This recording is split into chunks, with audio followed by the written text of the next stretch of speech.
말씀입니다. 시편 51편 10절 13절 말씀입니다.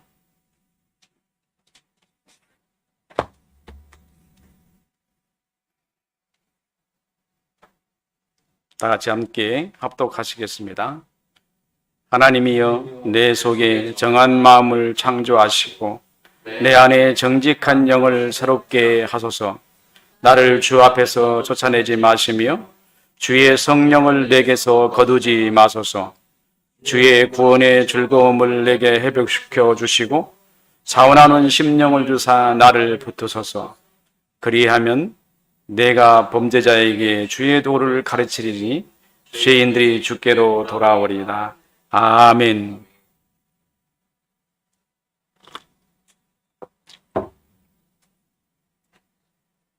(17세기) 초 프랑스의 한 철학자가 있습니다. 과학자이며 수학자이며 신학자인 블레즈 파스칼이라는 사람입니다.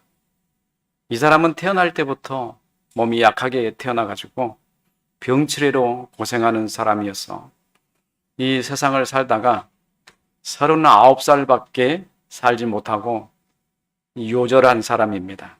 그가 요절할 때 치통이 그를 위협했고 그 치통을 이기기 위해서 기하학을 깊이 생각하고 연구함으로 그 치통을 이겼다는 일화는 너무도 유명한 이야기입니다. 육체의 질병을 정신으로 이겨냈다는 말이 있으니 참으로 놀라운 일입니다. 세상은 그를 수학의 천재, 아니 신동이라고 불렀습니다. 16살에 기하학을 개쳤으니 놀라운 일이 아니겠습니까? 이 사람에 대해서는 여러분도 아주 잘 아시겠지만 파스칼의 원리로 매우 유명합니다. 또는 그가 하는 말로 가장 유명한 말은 인간은 생각하는 갈대라는 말이 아주 유명하기 때문에 이렇게 말하면 여러분들은 금방 생각날 겁니다. 제가 이 사람의 발견에 관하여 이야기하려는 것은 아닙니다. 저는 이런 신동이나 혹은 천재들을 접하면은 신학적 입장에서 인간론에 대해서 매우 혼란스러운 생각을 버리지 못합니다. 저는 사람은 육체의 경험을 통하지 않고는 지식을 얻을 수 없다고 했는데 이들 천재들은 어렸을 때부터 지식을 다 깨우치고 모르는 것이 없이 전문 분야에 대해서는 척척 알아내고 전문가 이상을 초월해내는 영재 수준, 아주 놀라울 정도로 두뇌를 활용하는 것을 보고 너무 이해가 안 되는 겁니다. 그래서 제가 생각하다가 결론을 내린 한 가지 답이 있습니다. 좀 어두운 이야기지만 이들의 영혼의 기능은 특별하다, 스페셜하다라는 것밖에 생각을 할 수 없다는 겁니다. 어떻게 그들은 경험하지 않은 것을 알았을까요? 아니면 경험을 했을까요? 너무 놀라운 이야기죠. 일반인이 아닙니다. 영혼이 아마 그들은 스페셜하다, 특별하다. 39년의 짧은 인생을 살았지만 아주 많은 일을 했고 기하학에 재능이 있었고 후에는 철학과 신학 또는 과학에까지 만능을 살았는데요. 다른 사람들은 다재다능하고 잘 할 줄 아는 것이 많으면은 그거를 정확하게 끝에 마무리를 못 짓는다 이렇게 얘기하는데요. 이 사람은 나이가 젊음에도 불구하고 다재다능하면서 수학, 과학, 철학, 신학에까지요. 다 꼽을 만큼 완성을 이뤄낸 사람이에요. 엄청난 사람이에요. 어떻게 해서 이런 사람이 있을까? 아쉬운 것은 당대 유럽 대륙은 종교개혁의 불꽃이 활활 타오르고 있었는데 이 사람은 프랑스에서 태어나서 천주교 영향 아래서 자란 것이 매우 아쉽습니다. 만약에 이 사람이 네덜란드나 스위스 혹은 독일이나 영국에서 태어났다면 아마 다른 길을 걸었지 않았을까 이런 생각도 가져봅니다. 근데 이 프랑스에서 태어나가지고 천주교 지배가 강한 지역에서 태어났다 보니까 그 사람의 생각이 개혁신학에까지 손을 뻗치지는 못하지 않았나 이런 생각을 합니다. 그러나 당시에도 개혁신학이 프랑스에도 활발하게 활동을 했는데 그렇게 하지 못한 것에 대해서는 아마 천재이지만 그 마음속에 무엇을 갖고 있어요? 보수적 시각을 가지고 있었다라는 것이에요. 아버지의 종교를 또는 버릴 수 없었고 함부로 할 수 없었다는 그런 생각이 그를 지배했다. 그런 걸로 보면은 우리는 이런 생각을 종종 합니다. 나쁜 말이지만 하나님께서 그를 택하지 않으셨을까? 제가 이 사람을 이야기하려고 하는 것은 그가 남긴 멋진 말들 때문입니다. 가장 유명한 말로는 인간은 생각하는 갈대다라고 말했잖아요, 앞에서. 그러나 그가 저술한 팡세라는 책에서 제가 오래전에 읽었었는데 기억하기를 아주 인상 깊게 읽었던 구절이 있습니다. 그 말이 무슨 말이냐면 이성의 마지막 단계는 그거를 넘어서는 수많은 것들이 존재한다는 사실을 인정하는 것이다 라는 말이에요. 좀 여러분에게는 어렵게 들려질지 모르겠습니다만은 이성이 연구하고 개념을 정리해 놓고 나니까 그 너머의 세계예요. 이성 너머의 세계를 얘기했어요. 이 사람은 데카르트를 뛰어넘은 사람이었고 칸트를 뛰어넘은 사고를 가진 사람이었어요. 그래서 이 말이 굉장히 무섭구나. 만약에 이 신앙이 개혁신학 안에 그대로 꽂혔다면 어떻게 됐을까라는 상상을 해봤어요. 이 말이 이성의 마지막 단계는 그것을 넘어서는 수많은 것들이 존재하는 사실을 인정하는 것이다 라는 거예요. 데카르트를 중심으로 하는 많은 사람들이 이성의 절대적인 위치에 있는 그 시대, 이성이 절대적이에요. 세계를 완전히 꽉 쥐고 있었단 말이에요. 종교에서부터 이성을 빼앗아 와서 이성이 지금 왕자의 자리에 있느냐 있지 않느냐 그 상황에 놓여 있는 때입니다. 그때가. 이 사람은 이성 너머에 절대적으로 이해할 수 없는 또 다른 무엇이 존재한다고 말하고 있기 때문에 그래서 인간의 이성은 제한적이었구나. 근데 스토아 철학을 중심으로 해서 전수되어 온 이성은 인간의 이성의 한계가, 인간의 그 생각의 한계가 이성이었어요. 이 말은 실로 철학에 던진 핵폭탄급 위력을 가진 말이었는데 사람들은 이 말을 이해하지 못했거나 관심을 두지 않았거나 철학자들이 아무 반응을 내지 않으므로 그냥 책 속에 그려진 한 줄의 말로 지나가고 말았습니다. 실제로 학문이라고 하면요, 철학으로 학문을 해요. 철학으로 학문을 하고, 철학은 개념으로 한다 이런 말은 여러분들도 잘 알 겁니다. 다시 말하면 학문은 철학으로 하고 철학은 개념으로 한다. 학문의 뭐라고 해요? 순서라고 할까요? 학문을 하는 방법이라는 거예요. 근데 곧 학문에는 철학의 개념이 빠질 수 없는데 사람들이 개념을 정의하려면 이성의 역할이 반드시 중요합니다. 개념을 정의하려면. 이것이 지금 여기에는 풀이잖아요. 이 풀이라는 개념을 정의하려면 이성으로 생각을 한다는 거예요. 철학자들이나 과학자들이나 모든 학문하는 사람들이. 그래서 그 철학으로 이것을 개념을 정리한다는 겁니다. 그래서 개념을 정리하면 철학이 되고 철학이 되면은 이제 학문을 다 하는 거예요. 학문이 얼마나 높은 위치에 있는가. 학문을 하려면요, 공부를 하려면 개념부터 알아야 되고 개념을 알면 철학을 다 하는 거예요. 그래서 학자를 보고 뭐라고 말하냐면요, 석사학위까지는요 개념 정리하는 시간이에요. 이제는 학문에 대한 개념을 정리를 많이 해요. 이 개념 정리를 안 하면 학자가 될 수가 없습니다. 이 개념을 정리를 다 해야 비로소 학자의 역할을 할 수 있어요. 근데 요즘은 학사학위만 받아도 학자라고 그러잖아요. 그 철학을 정리해야 학문의 위치에 올라서는 겁니다. 근데 이 개념을 정의하려면 이성이 반드시 필요하다는 것입니다. 그래서 학문은 철학으로 하는 것이 되어버렸고 학문을 한다는 것은 곧 이성으로 연구하는 지식적인 것으로 이해하여 이성과 지식은 거의 동의어로 이해되고 있습니다. 그런데 파스칼이 자기가 귀한 천주교 신앙으로 종교를 뭐라고 말했냐면 철학을 배경하고 철학을 없애고요, 경건함에 호소하기에 이르렀다, 이런 말을 했어요. 종교를, 이 말은 아마 세기에 던져진 말일 거예요. 우리 기독교 안에요, 굉장히 중요한 말이에요. 이 사람이 천주교에 있는 사람이기 때문에 그렇게 우리에게는 중요하게 와닿지 않는데, 이런 말을 하는 거예요. 종교를, 철학을 배격하고, 종교 속에서 뭐를 하라는 거예요? 철학을 빼버려라. 지금 누가 하려고 하는 것이죠? 우리들이 그거를 하고 있어요. 종교에서 철학을 빼고 순수하게 기독교 모습만 보자. 이렇게 순수하게 기독교 모습만 보면은 어디로 가느냐면 초대교회로 돌아갑니다. 그걸 어디에서 증명하느냐면은 고린 사도 바울이 아덴에 가서 그걸 명확하게 증명을 하고 있어요. 사도 바울이 아덴에 가서 철학자들과 대화를 합니다.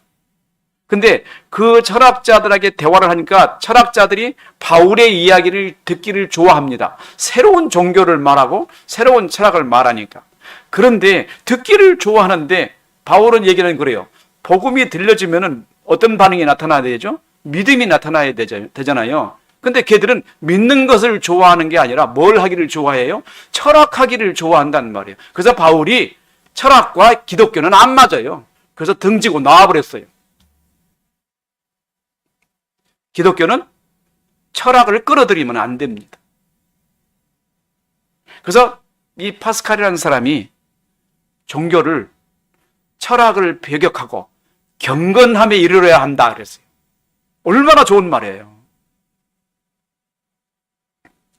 오늘날 복음자들이 이를 매개로 한 것은 아니지만 아마도 이 말에 영향은 있었을 것이다 라고 저는 생각합니다.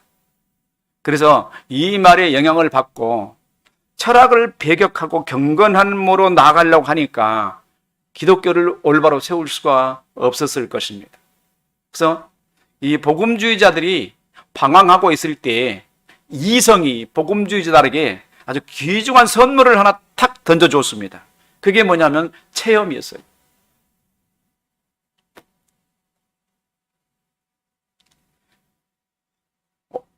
복음주의자들이 파스칼의 생각에 영향을 받지는 않았을 것입니다.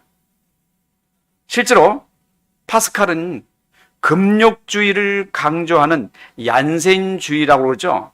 장세니즘이라고 그러는데 프랑스 말로. 그의 이론이었기 때문에 개신교들은 그를 좋아하지 않습니다. 또 그 이름을 언급해서 논문을 쓰거나 학문을 내면은 그 선배 신학자들이 이상한 카톨릭의 얀센주의자의 글을 인용하고 그러기 때문에 아마 빼버릴 거라고요. 그러니까 얼마나 기독교는, 개신교는 보수성이 강한지 몰라요. 자기와 같이 하는 피가 아니면 철저하게 잘라내버리는 배타성이 너무 강합니다. 제가 오늘 여기서 이 말을 여러분에게 왜 드릴까요? 파스칼의 원리 얘기하려고 할까요? 파스칼을 칭찬하려고 하겠습니까? 그가 한 어록, 그가 한 말 중에서는 우리 교회가 정말로 무시해서는 안 되는 귀중한 말들이 그 팡세라는 책 속에 너무나 중요하게 많이 들어있다고요. 그래서 우리의 선배 신학자 헤르만 바빙크 박사가 그 하나님의 큰일이라는 평신도를 강의하는 책에서 이런 말을, 그 말을 인용합니다. 그의 말을 덧붙여 보자면은 아주 좋은 말들이 너무나 많습니다. 인간은 진리를 갈구하나 본성이 잘못됐다. 진짜 무서운 말이잖아요. 개신교 교회 안에서는 인간은 타락했어, 본성이 잘못됐어, 죄로 억눌렸어, 마귀의 종이야, 이런 식으로만 얘기를 했는데 이 사람의 말은 참 멋있어요. 인간은 앞에다 항사이를 더 붙여요. 진리를 갈구하지만은 본성이 잘못됐어요. 이 한마디가 우리에게 주는 교훈이 너무 큽니다. 본성이 잘못돼서 진리를 갈구하려고 하지만은 바른 방향으로 나아갈 수 없다, 이런 말하고 똑같아요. 그래서 인간은 절대 진리를 향하여 나아가지 못한다라는 말이에요. 또 있어요. 안식을 열망하지만 행복을 원하고 편안한 것을 원하지만은 다음 말이 중요해요. 스스로 다른 길을 다른 방향으로 전향하여 달려간다. 와, 참 이 사람이 뭘 깨달았을까요? 그러니까 신학자라고 그러죠. 사람들은 안식을, 행복한 길을 원하지만은 행복한 길을 향해서 정말 따라가는 것이 아니라 스스로 행복한 길과 반대의 길을 간다는 거예요. 이 사람이 머릿속으로 생각해서 그걸, 이게 훌륭한 글을 만들었단 말이에요. 또 한 말이 있어요. 영원한 행복을 추구하지만 일순간 쾌락을 붙잡고 멸망에 빠져나가 버려요. 누가 그랬죠? 시편 51편에 다윗이 그랬습니다. 사도행전, 사무엘 하 12장에 명확하게 드러나죠. 다윗이 행복한 삶을 살고 영원한 행복한 삶을 그가 누릴 거라고 생각했지만 어땠어요? 담장 넘어 보이는 영화 한 편 때문에 생생한 영화, 이걸 보고 뭐 라이브 영화라 그러나요? 라이브 영화 한 편 때문에 어떻게 됐어요? 그 인생이 완전히 폭삭 망한 상태가 되고 말았어요. 왕자에 있으면 뭐 하겠어요? 하나님의 심판의 그 얘기를 여러분들은 다음 주에 들을 텐데 그 심판이 어떤 것인지, 자녀들이 온통 집안을 딱 피투성이 만들어 버리잖아요. 영원한 행복을 추구하지만 일순간 쾌락에 붙잡혀서 그 쾌락 속에 빠져버린다는 것. 인간은 왜 이럴까요? 마지막 또 한 가지 또 있어요. 더 많은데 제가 여러분에게 드릴 말이 마지막 두 군데 하나 더 있겠어요. 집안에서 태어나지만, 이 말이 좀 재밌어요. 집안에서 태어났고 집안에서 살면 어떻게 해요? 행복해요? 행복하지 않아요? 행복하잖아요. 아버지가 주는, 돈 벌어다 주는 돈에 어머니가 가르쳐주고 키워주고 자라게 해주고 먹을 것 주고 모든 것 다 공급받으며 행복하게 살 수 있잖아요. 근데 집안에서 태어나가지고 낯선 땅에서 돼지 건철을 먹고 자란다. 누가 한 말이라고요? 프랑스의 신학자 파스칼이 한 말이에요. 블레이즈 파스칼이. 언제? 이 연도가 굉장히 중요합니다. 1620년도예요. 그러면 종교개혁이 한참 꽃피고 지금 네덜란드에서는 돌투 총회가 끝나가지고 지금 칼빈주의 5대 강령이 지금 나라에 선포되고 사람들은 그 5대 강령으로 교회를 세워가고 있는 때입니다. 네덜란드에서. 이때 프랑스에 있는 이 청년은 이 엄청난 지식을 가지고 개혁 교회로 오는 게 아니라 어디로 들어갔어요? 천주교. 타락된 그 천주교 안에 들어가가지고 금욕주의 삶을 살면서 아마 그래 금욕주의 생활을 하는 이유는 천주교가 잘못됐기 때문에 아마 이런 얘기를 할 거예요. 종교에 대한 비판적인 언어였을 겁니다. 이 천재는 왜 하나님으로부터 부름을 받았다면은 강하게 정말로 핵폭탄을 던져서 교회가 바뀌도록 말하지 않았을까요? 하나님이 부르시지 않은 사람이었다.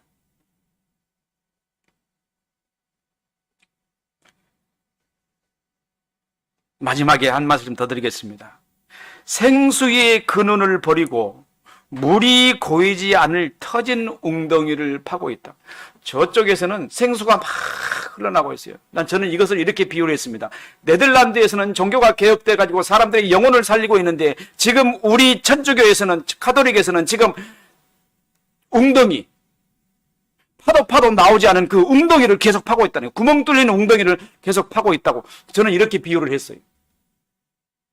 네덜란드에서는 지금 이 사람들의 영혼을 살리고 하나님이 역사하고 지금 종교 개혁이 막 한창 일어나고 있잖아요. 교회가 새롭게 되어지고 있잖아요. 근데 프랑스 카톨릭은 어떻습니까? 지금 타락해가지고 지금 터진 웅덩이를 계속 파고 있으니 물을 얻을 수 있겠습니까?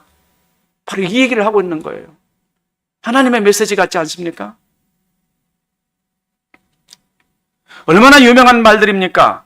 들어도 버릴 말이 한마디도 없어요. 바빙크 박사가 이 말을, 그분도 이 말이 너무나 글귀가 좋았을 거예요. 감동됐을 거예요. 그래서 자기 책에 인용해서 이 말을 썼습니다. 얼마나 타락한 인간의 모습을 잘 표현했습니까? 인간의 위대함을 역설하는 스토아 철학이나 삶의 허물을 강조하는 허무주의나 쾌락주의, 모두 삶의 통찰에서는 기독교만이 유일한 구원이 가능할 뿐이라고 주장하는 거예요. 그가 파스칼이요. 기독교만이 유일하게 구원이 가능하다. 그럼 그가 말하는 기독교는 캐톨릭일까요? 프로테스탄트 개혁교일까요?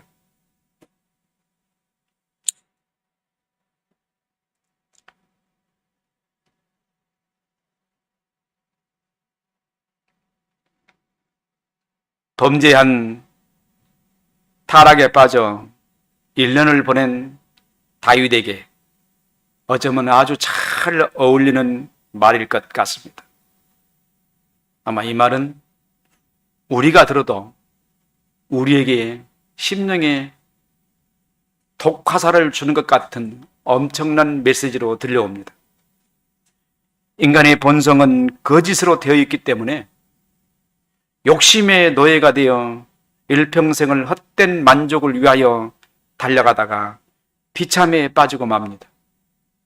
이런 비참한 인간은 하나님 말씀 앞에 서 있지 못하고 꽁무니를 빼고 도망갈 수밖에 없습니다.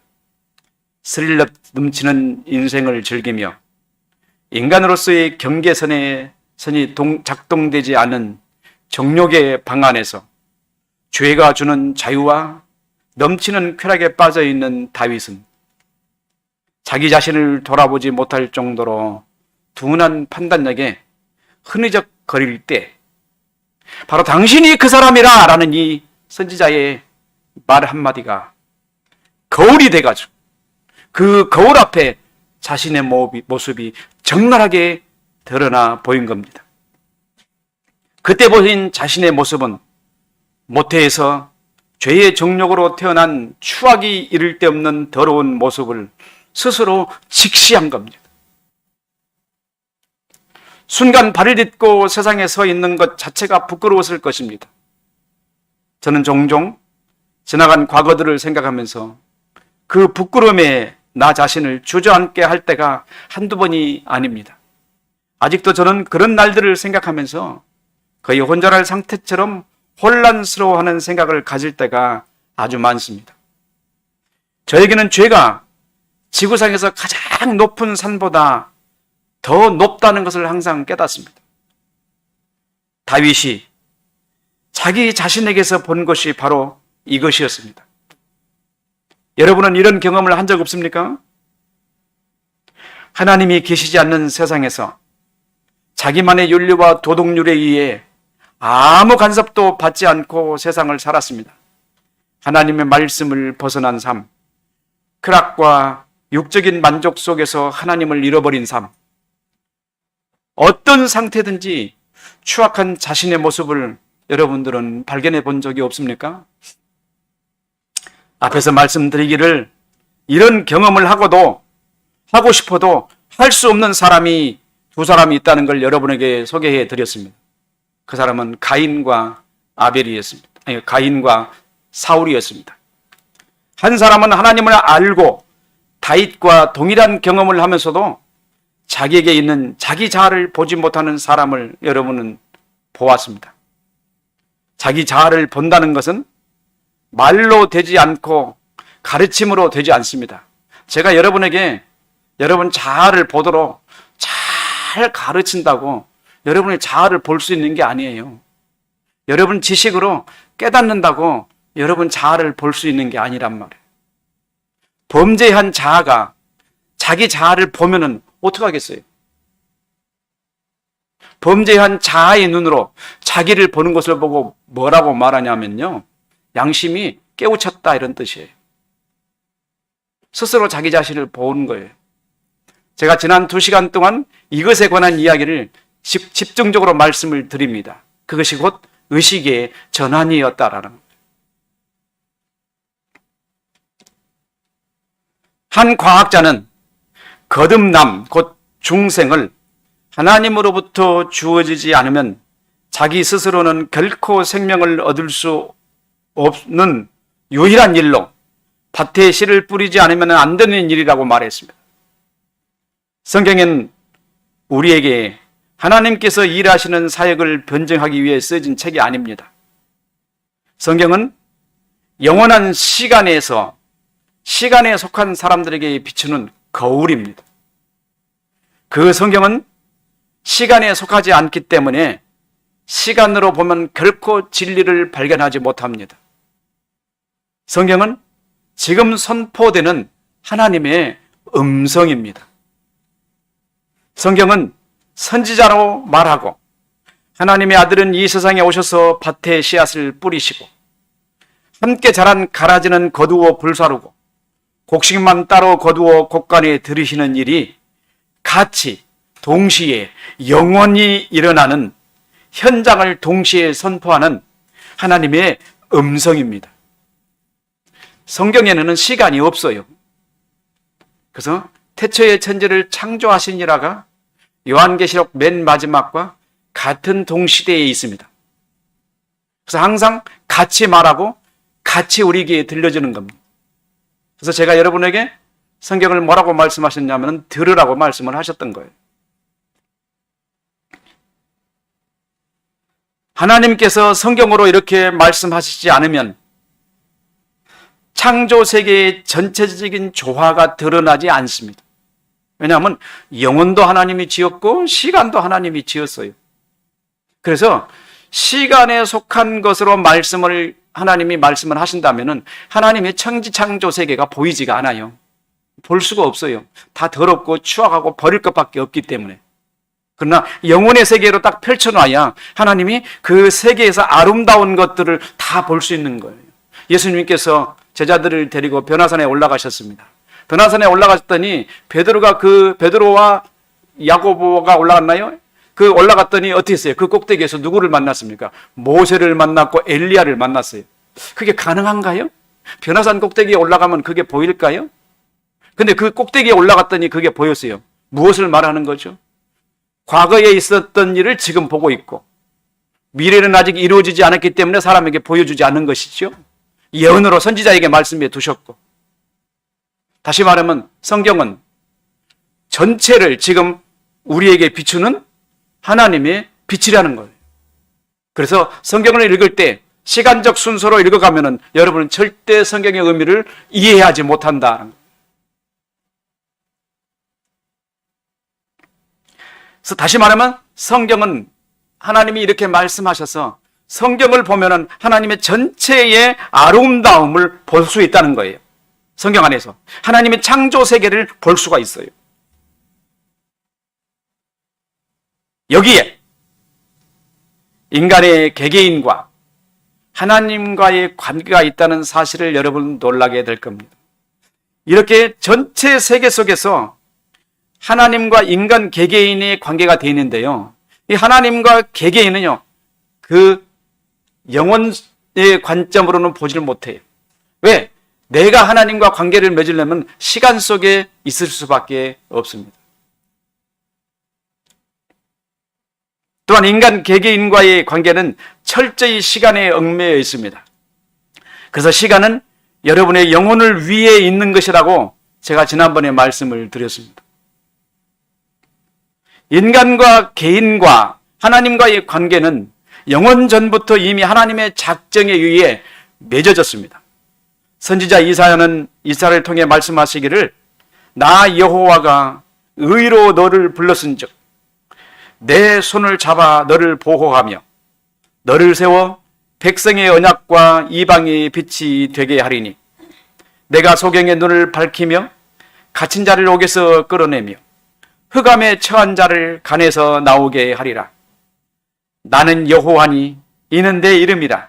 내 영광을 다른 자에게 내 찬송을 우상에게 주지 아니하리니 보라 전에 예언한 일이 이미 이루었느니라. 이제 내가 새 일을 구하노라. 그 일이 시작되기 전이라도 너희에게 이르노라. 이 말이 한 문장이요, 영혼에 관한 이야기인데 여러분 참 이 이야기가 어려울 거라고 저도 이 말을 기록하면서 생각하고 있었어요. 야, 참 어렵겠다. 이 일은 하나님 안에서 이미 작정된 것, 모든 세계는 하나님 안에서 이미 작정된 것이라. 지금은 아직 이루어지지 않았으나 하나님의 말씀하심으로 이미 이루어졌고 그것은 우리의 삶에 적용되어 나타나기만 하면 되는 거예요, 지금. 그잖아요. 하나님이 작정을 다 해놨으니까 그게 시간이 가면은 순서적으로 하나씩 하나씩 나타난다고 생각을 하잖아요. 여러분들은 시간이 가면 그렇지 않고요. 이미 만들어진 것은 하나씩 하나씩 나타나기만 하면 되는데 그게 어디에서 나타난다고요? 시간 속에서? 아니라 어디에서요? 성경에 펼쳐진 영혼 안에서 나타난다는 거예요. 여러분 영혼 안에 가게 되면은 바로 그것을 적나라하게 볼 거라는 말이에요. 그 성경을 바탕 위에 펼쳐진 아름다운 세계.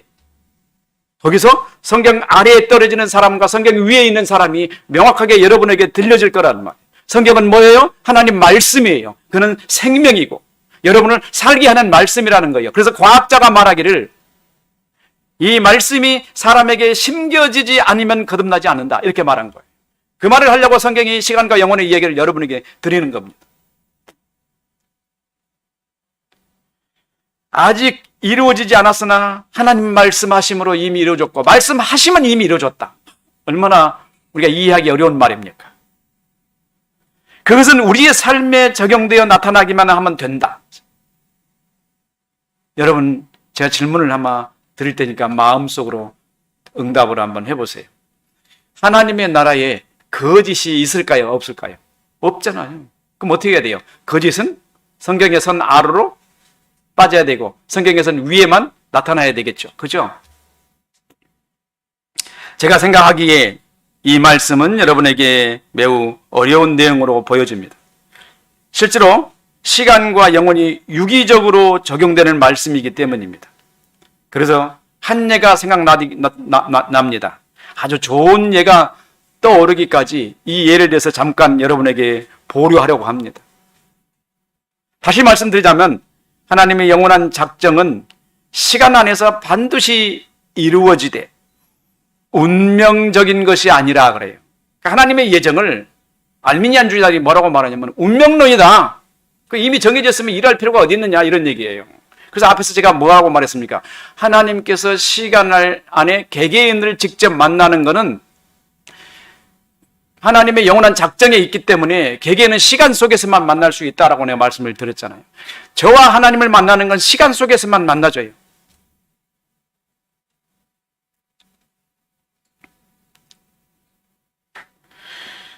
철저히 인간에게 책임이 있는 일이 하나님의 작정에 포함되어 있고 궁극적으로 하나님의 창조는 질서롭고 조화로운 모습으로 세상에 드러나게 되는데 시간을 통하여 영혼 안에 드러나는 것입니다.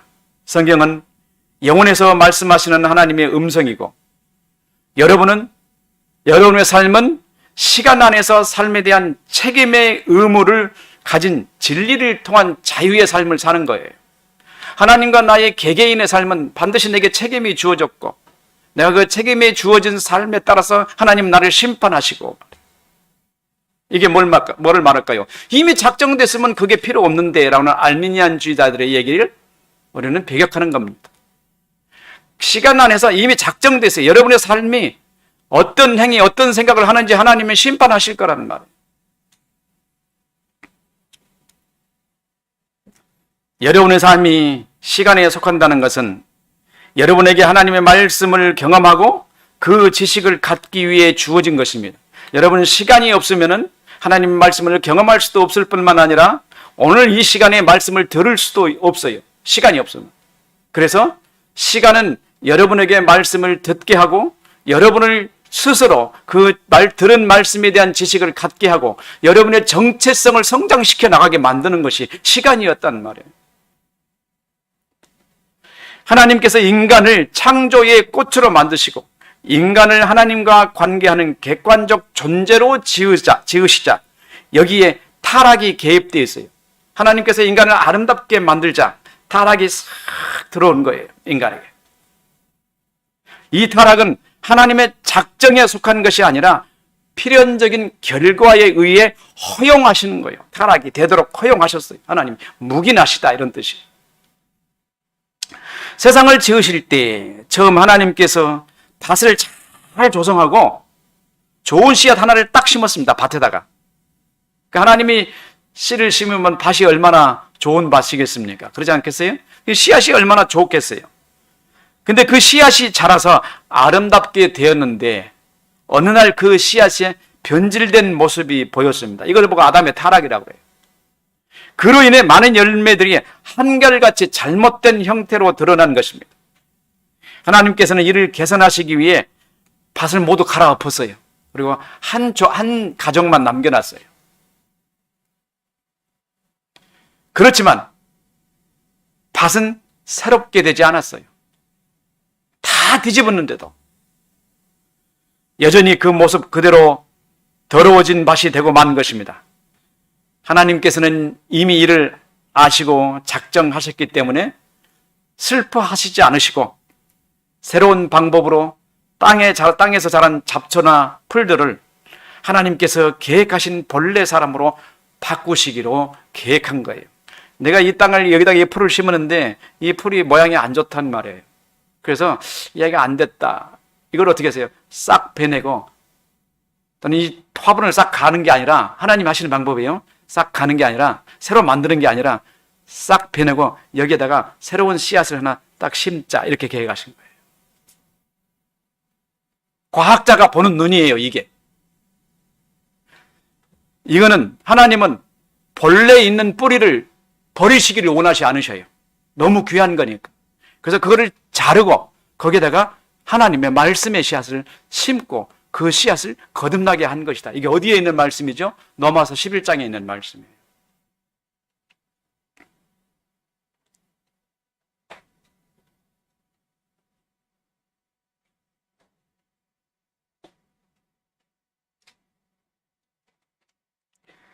과학자의 말을 더 들어보겠습니다. 이와 같이 하나님께서 새로운 요소를 더러워진 밭에서 자란 죽을 수밖에 없는 잡초이든 나무든 새롭게 하시는 것이 더 좋은 방법이라고 생각하시고 예수 그리스도 안에서 그 일을 작정하셨다는 것입니다. 그것은 무성한 밭에 자란 잡초에 새로운 요소를 넣어 하나님께서 원하시는 아름다움을 회복시키려는 것이었어요. 제가 반복적으로 자주 말씀을 드립니다만 다윗이 고백하는 내용이 바로 이것입니다. 자기는 도저히 구원받을 수 없는 죄악으로 뒤덮인 밭에 자란 죄의 열매였습니다. 이를 못해서 죄악 중에 잉태한 자신인 것입니다. 저는 이 말을 잠깐 동안 살펴보려고 그래요. 여러 번, 세 번에 걸쳐서 이 말을 드렸지만은 이제 오늘 이 시간에 여러분에게 이 말씀을 드립니다. 다윗이 자기가 못해서 죄악 중에 자랐다는 것을 어떻게 깨달았을까? 잠깐 동안 궁구해 봤습니다. 이 말씀을 깊이 생각해 봤더니요. 다윗이 지금 어떤 상태였느냐면요. 우리아의 아내 밧세바와 죄를 범하고 지금 시간이 지나서 그 밧세바가 아기를 낳았습니다. 낳았잖아요, 아기를. 그러면은 가만히 보세요. 우리아가 밧세바와 죄를 범하고 잉태한 아기가 정상적인 애입니까? 나쁜 애입니까? 정말 물어볼 필요도 없잖아요. 바로 이것을 그대로 자기에게 적용시키는 거예요. 우리 어머니가 자기 어머니는 간통하거나 간음하거나 다른 남자와 잠자지는 않았지만은 지금 자기가 밧세바와 죄를 범하고 누구를 낳았어요? 죄의 열매를 낳았잖아요. 지금 옆에 있습니다. 옆에 있는데 나단 선지자가 와서 책망을 하는 거예요. 그 애가 시름시름 아파요. 근데 얘를 보고 생각을 하는 거예요. 내가 모태에서 죄악 중에 출생하였으며. 이거를 보고 생각을 하는 거예요. 이 언어를. 다윗은 모태의 죄의 정욕의 아들에 관한 의식은 자동적으로 생각한 것이 아닙니다. 다윗은 이 근거의 경험은 지금 밧세바가 방금 낳은 아이임을 알았습니다. 다윗은 밧세바를 자기 어머니로 비유하고 자신과 관계한 잉태한 아이를 두 사람 사이에서 잉태한 아이라는 것을 의식한 겁니다. 죄의 열매 딱 못 박아버려요. 이것은 그대로 자기의 더러운 행위를 1년 동안이나 저지른 것을 자신에게 투영시킨 것입니다. 그러므로 다윗이 모태의 죄악 중에 잉태하라고 말한 그 근거는 자신과 밧세바가 우리아가 살아있는데 불륜으로 잉태하여 난 자식이며 하나님께서는 이 자식에 대하여 살지 못한다는 말씀에 자신의 존재에 대한 근거로 한 것입니다. 이 아이가 죽으면 나도 죽을 거야라는 생각을 한 거예요. 살려달라고 호소하잖아요. 금식하잖아요. 근데 죽어버리잖아요. 그리고 이 의식의 전환을 통해서 자기 자신의 본성에 대한 이해를 체험한 다윗은 하나님의 사람에 대한 명확한 인식을 그때 가진 거예요. 얘만 죄 중에 태어난 애가 아니라 모든 사람이 죄인이구나. 모든 사람이 어머니 태로 태어날 때부터 죄 중에 태어나고, 자, 죄 중에 태어났으면 그 다음에 어떤 일이 있어야 돼요? 하나님과 관계에서 새로 심기는 거듭남이 있어야 되는 거예요. 그래서 거듭남이, 과학자가 거듭남을 이렇게 표현한 겁니다. 저는 이성이 교회에 선물한 왜곡된 체험 종교로 전락시킨 오늘날 교회를 바라보면서 모든 체험은 다윗의 체험을 비교해 보아야 한다고 외치고 있습니다. 진정한 기독교는 회개뿐만 아니라 중생에서도 반드시 체험할 수밖에 없는 것입니다. 근데 그 체험은 지금 복음주의자들이 말하는 그런 체험이 아니라 다윗이 체험한 그런 체험이라는 거예요. 그러면 체험을 명확하게 말할 수 있는 기독교 입장으로 볼 때 중생의 체험은 가능한가? 그들은 중생을 실능적이고 초자연적인 행위의 방법이라고 주장하고 있습니다. 과학자의 말에 따라 중생은 어떻게 이루어지는가? 앞에서 밭의 이야기를 말씀을 드리는 중이었습니다. 그리고 밭에서 자란 잡초나 나무에 관한 이야기를 하는 중이었습니다. 사도 바울은 로마인들에게 보내는 서신에서 참 감람나무와 돌 감람나무를 비유로 이렇게 말합니다. 참 감람나무의 뿌리의 진액을 함께 받은 자 되었은즉, 이 접붙임을 표현한 거예요. 싹둑 자르고 그 위에다가 이방인의 가지를 싹 심어놓고 우리를 구원하셨다 이 말이에요. 우리의 뿌리는 어디가 있죠? 유대인에게 있어요. 우리는 유대인의 그루터기 속에 우리가 거기 박혀 있습니다.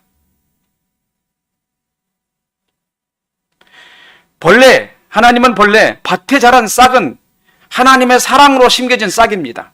그 싹이 변질됐기 때문에 이를 회복하는 것은 당연한 것으로 보십니다. 그렇게 하기 위해서 접붙임이라고 표현했는데 실제로 이를 과학자의 말을 빌어 새로운 씨앗을 주입해 주는 것이라고 말하는 것입니다. 이 새로운 씨앗이 무엇이냐면 하나님의 말씀이고 복음인 것입니다. 결국 사람이 거듭나는 것은 새로운 씨앗을 받지 않으면 안 됩니다. 사람은 스스로 거듭날 수 없습니다. 오늘 우리가 읽은 시의 내용은 바로 그것입니다. 하나님이여 내 속에 정한 마음을 창조하시고 내 안에 정직한 영을 새롭게 하소서. 이 고백은 여러분의 고백이 되어야 합니다. 그리고 여러분은 이미 새로운 영으로 아마 이미 거듭났을 것입니다. 예전에 여러분의 영혼은 바로 이 소원이 솟구쳐 올라서 여러분의 의식을 차지하였습니다. 그래서 오늘 이렇게 여기에 앉아서 하나님의 말씀을 들으면서 다윗의 중생을 생각하며 여러분의 중생을 다시 한번 상고하고 있는 것입니다. 그러면 어떤 사람이 다윗과 같은 소원을 말할 수 있습니까? 그 사람은 하나님을 경험한 사람만이 가능합니다. 하나님과 동행하는 삶을 살지 못한 사람, 하나님을 모르는 사람은 바로 다윗이 소원한 것 같은 그런 소원을 하지 못합니다. 하나님이여 내 속에 정한 마음을 창조하시고 내 속에 정직한 영을 새롭게 하옵소서. 왜 이런 고백을 다윗이 하죠? 이미 다 알고 있잖아요. 여러분들은 이런 고백을 가지고 날마다 다윗과 같이 하나님 앞에 나가고 있느냐 이 말입니다. 예전에 다윗은 정한 마음과 정직한 영으로 사는 삶을 무수히 경험했습니다. 블레셋 골리앗과의 싸움, 사울이 자신을 죽이려고 곳곳에 쫓아다니면서 사울의 창끝이 다윗의 목적에 이른 것이 한두 번이 아니었습니다. 그때 다윗은 의지할 분이 자신을 기름 부으신 하나님 뿐이었습니다. 그가 하나님과 동행하던 때에 죄의 삶을 가까이 하지 않았습니다. 죄의 삶을 무서워했고 자신의 의식에서 죄가 자리 잡고 자기를 지배할까 봐 두려워하는 사람처럼 죄를 아주 멀리 했습니다. 왜냐하면 죄는 자신의 나락으로 떨어뜨리고 말 것이라는 것을 깨닫고 알고 있었기 때문이에요. 그래서 그는 경계선을 그었습니다. 죄가 자신에게 가까이 오지 못하도록. 그런 의식에서 항상 하나님을 잊지 않고 하나님께서 지시하는 일들에 대해 불순종하는 것을 매우 두려워했습니다. 여러분 속에 정직한 마음과 정직한 영은 여러분을 치료하는 영입니다.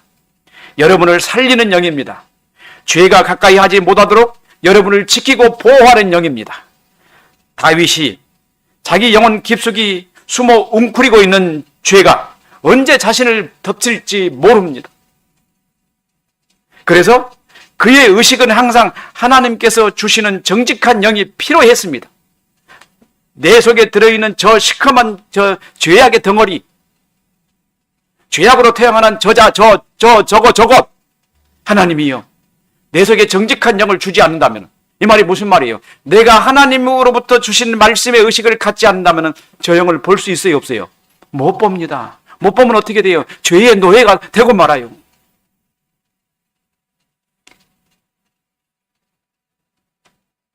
그래서 그의 의식은 항상 하나님께서 주시는 정직한 영이 필요했던 것입니다. 그것의 비밀은 제가 항상 말씀을 드렸던 욥에게서 볼 수 있다고 말씀드립니다. 욥은 하나님 말씀으로 살았기 때문에 사단이 그에게 어찌할 수 없었습니다. 그래서 하나님께 나가서 명도 이전 청구권을 제출했습니다. 저건 내 거니까 나한테 주십시오 그랬어요. 근데 하나님 그에게 은혜 주지 마십시오. 하나님 말씀으로 사는 사람은 사단도 어떻게 알고 있냐면 하나님의 은혜를 받고 있는 사람이구나 이렇게 알고 있어요. 그래서 하나님께서 그를 놓아달라고 명도 이전 청구권을 지금 하나님 앞에 제시했어요. 왜 은혜를 주고 계십니까? 은혜 그만 주세요. 이제 내가 그를 지배할 거란 말입니다. 이게 무슨 말이에요? 내 말이 그에게 통용되게 해달라, 적용되게 해달라는 거였어요. 그러나 욥은 이미 어렸을 때부터 하나님 말씀으로 자란 사람이었어요. 그가 생각하는 것이 하나님 말씀이었고 그가 의식하는 모든 창은 하나님 말씀이었단 말이에요. 그래서 사단이 그에게 말씀을 전하지만은 욥은 그 말을 받아들이지 못했던 거예요. 그래서 사단이 아무리 그에게 그를 잡으려고 애를 썼지만 그를 어떻게 했어요? 굴복시킬 수 있었나요? 굴복시키지 못했습니다. 하나님께서 그에게 그럼 좋아 한번 해봐 해서 허락해서 시험을 줬습니다. 엄청난 재앙을 가져다 줬습니다. 그래도 욥은 순전해서 하나님을 떠나지 않았습니다. 끝까지.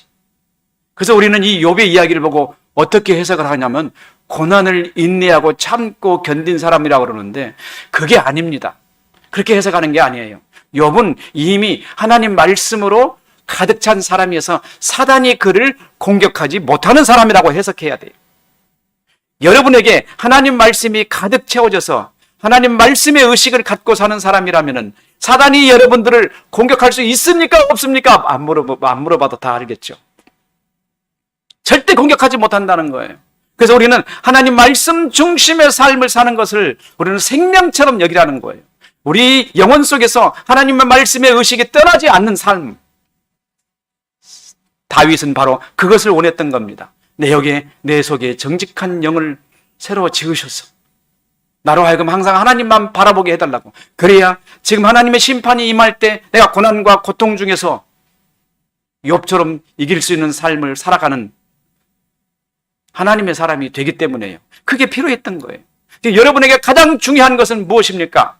다윗이 간구했던 겁니다. 정직한 마음과 정한 마음과 정직한 영을 달라고 매일 아침 여러분 기도하십시오. 그리고 여러분의 의식 속에서 하나님이 떠나지 않는 그런 삶을 살게 해달라고 하나님 앞에 부르짖으십시오. 그리고 세상에 살면서 여러분 의식을, 하나님을 떠나는 의식을 여러분 창에 내어놓지를 마십시오. 그 창이 올라와 있으면 범죄합니다. 반드시 하나님을 의식하고 하나님 말씀 중심에 사는 삶이 여러분 삶을 지배하시기를 주님의 이름으로 축원합니다. 기도하겠습니다. 자비로우신 하나님, 영광을 받으시기에 합당하신 하나님, 다윗이 하나님께 간구한 그 간구를 오늘 우리가